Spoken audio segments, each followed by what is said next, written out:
social norm, it is considered even more exciting. But not in the material world, it's considered degraded, that's why. Because actually, Prabhupada explains that, actually Chaitanya Mahaprabhu explained, and Prabhupada gives further explanation, that this is the mood of a devotee with the Lord, this Parakiya mood. Not that we adopt this mood of Parakiya Rasa with Krishna, that's not what I'm saying. The point is that we're in separation from Krishna.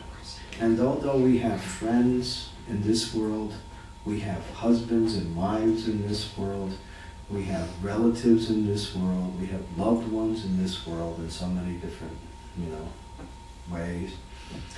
These relationships, that we should keep these relationships, but in our heart we're always thinking of Krishna. Just like Radharani's married. Her husband is Abhimanyu. And Abhimanyu's mother is what? Jatila. And his sister is Kutila. Kutila and Jatila. Now, according to transcendental definitions, they work very hard to keep Radharani away from Krishna. Because they know that Radharani likes to go with Krishna sometimes, but she's married to my son or my brother. So this is wrong, you can't do that. But the happiness, they enhance Krishna's pastimes by making it difficult for Radharani to go. Because the more difficult the adventure is, the more exciting the meeting is. Yes. Even in the material world, people like to romanticize in the same way, But in this world, everything ends in loving relationships, just, is what happens. People commit suicide at the end. It's like Romeo and Juliet, the biggest, most romantic epic. And what happens? They both die at the end. This is the material world. So the spiritual world, these relationships, they go on, but in a very, very dynamic and sweet way. That Krishna has to sneak around and somehow escape to see Radharani, and Radharani has to do the same thing, then the loving relationship becomes even more intensified in the meeting. So that is the Parakiya Ras. That's why Parakiya in the spiritual world is considered the highest, higher than Swakiya Ras. And in the material world, Parakiya Ras, when it's not Ras, it's something else, is considered abominable. It's considered to be against both social norms and against religious norms and against emotional, aesthetic values. But these are Krishna's pastimes. So therefore, this material world is simply a reflection of the spiritual world. But we don't say reflection, we say perverted reflection. What exists in the spiritual world also exists here, but here is a perversion of the reality. And here, everyone is trying to do the same thing, but it doesn't have the same effect. Because everything here is just temporary and full of suffering, that's all. So we see, in relationships, how people, there are so much difficulties in relationships.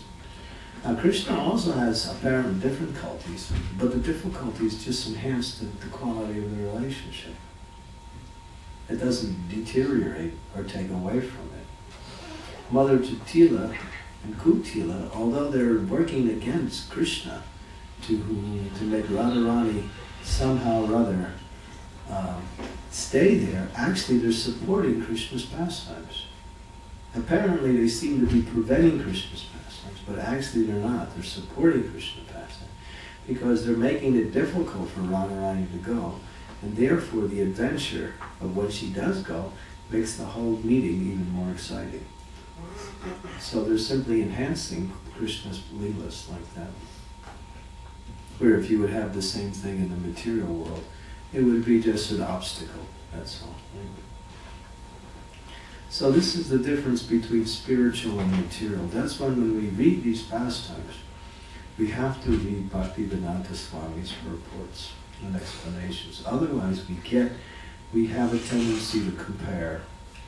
It's almost automatic that when we hear about these pastimes, it's like people say, wow, you worship a God who just has loving affairs with so many gopis, girls, What kind of God is that?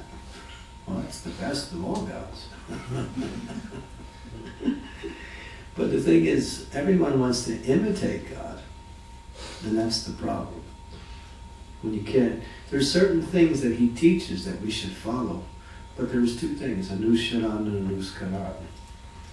And this is a principle that pervades all of activities within spiritual life. Anuskaran means to imitate, to do the same thing, without having the qualifications, or what we say, the adhikari.